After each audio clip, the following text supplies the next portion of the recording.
She's a singer, a songwriter, speaker, and superstar mom. And oh yeah, the first lady of baseball. No. Did you come up with that? That's right. Julianna Zobrist, who is married to Chicago Cubs World Series MVP Ben Zobrist, joins us this morning to tell us about her busy life, tell us about her new album, this book that she's working on. We like the title of First Lady of Baseball. That is so funny. I'm thinking of the acronym. I'm like FLOB, FLOB. That's would be not Hashtag. FLOB.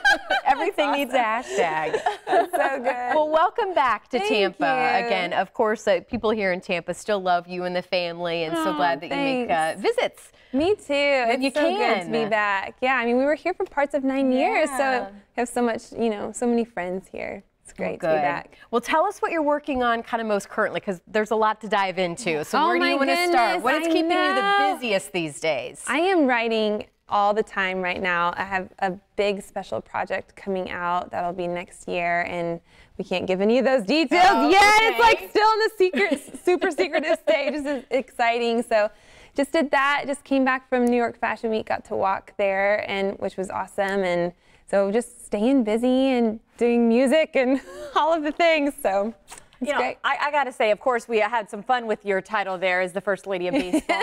But as a former sportscaster, I know a lot of the wives of athletes, they stay so busy when it comes to charities. And there's a role that the women who are married to professional athletes, they do have. You've taken that role, ran with it, but then had your own identity. How are you able to juggle so many of the different aspects of both of those lives? Yeah, good question. Well, for us, it really came down to priority and passion. When Ben first got drafted into the minor leagues, he called me and he said, if we're going to do this, then we're doing this thing together. And so for me, that meant, okay, I'm into that. I want that too. I want our family to be first. So I work my tour schedule with his. I do all of as much as I possibly can. We try and stay together as a family, like kids on the hips and through the airports and just getting to the cities that he's playing in and keeping my tour along the same path. So we came up with a 6-day rule where we basically don't spend any longer than 6 days apart from one another.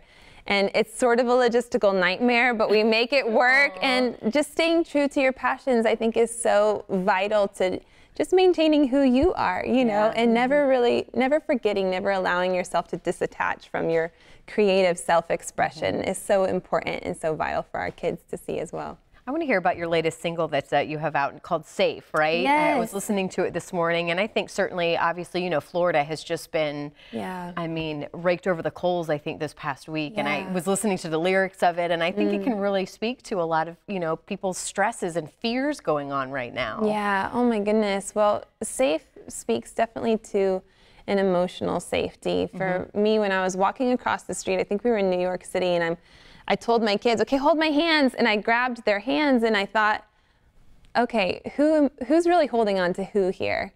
It's really not them holding on to me. I have them. And I thought, man, I feel like that's how God is with us, that it's not so much like, okay, am I good? Are we okay? But like, he's got us, and that we can be safe and accepted in just who you are as an individual and not have to be so worried about attaching yourself to somebody else, but trusting that he's got you. There can be peace and chaos and worries and anxiety, which again, I think so many were struggling with here recently. Yes, definitely. And I was going to say, I love your messages. I mean, already there's been 2 good ones that you've been able to have. And one of the things that I wanted to ask you about, image versus identity. Let's talk about that a little bit, because I think with social networking, there's so many different components and elements right now that society, and as 2 mothers ourselves, we want to raise our kids, the right way. And talk a little bit about why that's so important to you in this mix-up, if you will. Yeah, so a woman asked me, this was months ago, she said, kind of passive-aggressively, which is totally my favorite. She's like, so I don't understand how you can talk to women and girls about being secure in who your identity is, but yet still you dye your hair. And I said, well, I don't dye my hair, I bleach my hair, so get it straight. But no. But really, I mean, when I'm talking about identity, you're not talking about your hair, right? Because if you're able to change your hair and that is somehow changing your identity, then what does that mean for my child born without any hair? That she's lacking in identity until she grows some? What does it mean for the cancer patient who loses her hair? Do you lose some part of your identity if that falls away. And so it's so important, I think, for us as women and really just as individuals to attach your identity to something that's unwavering, that's not going to change. And really, ultimately, for me, it was coming to grips with the fact that I believe that I'm made in God's image and that it was said that it was good. And so I can be free and comfortable in that, you know, and wear makeup and change your hair and dress all weird and stuff and be secure and confident moving forward instead of feeling like some sort of maintaining of an image is really what holds an identity. Yeah. Dress weird. No. Dressing fabulous. Get that in there before we have to go. Well, thank you. We're out of time. I wish we had the whole hour with you. Thank you so much for being here. So great to see you. Yeah, come back and sing for us. I will. You? I would love to. Stop in Tampa on your next tour. Will okay? do. All right. Stay with us. We'll be right back.